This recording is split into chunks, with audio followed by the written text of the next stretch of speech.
मित्रांनो, आज काहीतरी विशेष शिकूया।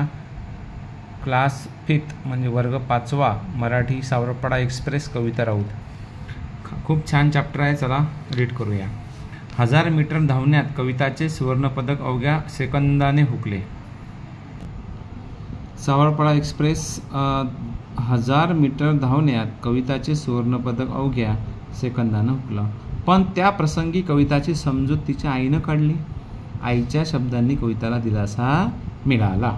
अवघ्या 4थी शिकलेल्या आईच्या समंजस शब्दांनी कविताला आजवर अनेक कठीण प्रसंगी आधार दिला आहे। कष्टप्रद अनुभवामुळे कविताचे पायावर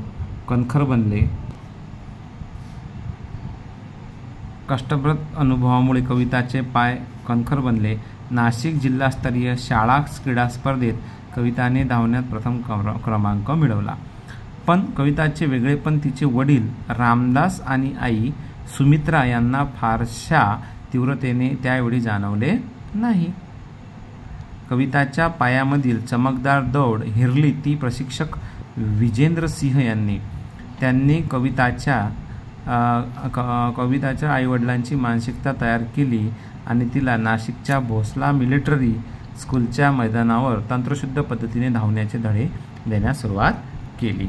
बूट घालून धावणे कविताला अवघड वाटायचे, कारण लहानपणापासून अनवाणी धावण्याचीच तिला सवय होती। वीरेंद्र सिंग यांनी तिच्याकडून बूट घालून धावण्याचा सराव नियमितपणे करून घेतला। आता बूट घालून धावणे कविताला अवघड वाटायचे, कारण लहानपणापासून अनवाणी धावण्याचीच तिला काय होती, सवय होती। विजेंद्र सिंग यांनी तिच्याकडून बूट घालून धावण्याचा सराव नियमितपणे करून घेतला। हिऱ्याला पैलू काढल्यावर त्याचे तेज अधिकच फैलावते, तसे तिच्या बाबतीत झाले। गुजरातमधील गांधीनगर येथे झालेल्या राष्ट्रीय पातळीवरील शालेय स्पर्धेत धावण्यात रौप्य पदक मिळवून तिने यशाचा आरंभ केला। पुढे मग नाशिक येथे सराव आणि हर्सुल येथे शिक्षण अशी कसरत कविता करत होती। कविताची ओळाताण पाहून विजेंद्र सिंग यांनी तिला 11वीसाठी भोसला मिलिटरी कॉलेजमध्ये प्रवेश मिळवून दिला। ती राहणार कुठं, हा कविताच्या आईवडिलांना पडलेला प्रश्नही विजेंद्र सिंग यांनी सोडवला। 24 ऑक्टोबर 2002 पासून पुढील 5 वर्षे ती त्यांच्याच घरी राहिली। स्वतःचा एक मुलगा आणि एक मुलगी असलेल्या सिंग दाम्पत्याने आपली दुसरी मुलगी म्हणून कविताचा सांभाळ केला। तिच्या धावण्याच्या गतीकडे विजेंद्र सिंग यांनी लक्ष पुरवले आणि त्याची प्रचिती म्हणजे कविताचे यश। एका पाठोपाठ एक विक्रम तिच्या नावावर झळकू लागले। कविताच्या यशामुळे हर्सुल, सावरपाडा या भागास नवीन ओळख मिळाली। आज केवळ राऊत कुटुंबालाच कविताचा अभिमान वाटत असे नाही, तर संपूर्ण हर्सुल परिसराची हीच भावना आहे। नवी दिल्लीतील राष्ट्रकुल स्पर्धेत कविता जिंकल्याचे जाहीर होताच हर्सुल सावरपाडा येथे जणू काही दिवाळी साजरी झाली होती। स्पर्धेत विजयी झाल्यानंतर कविता आपल्या गावी येणार म्हणून सकाळपासून जो तो स्वागताच्या कामात गुंतला होता।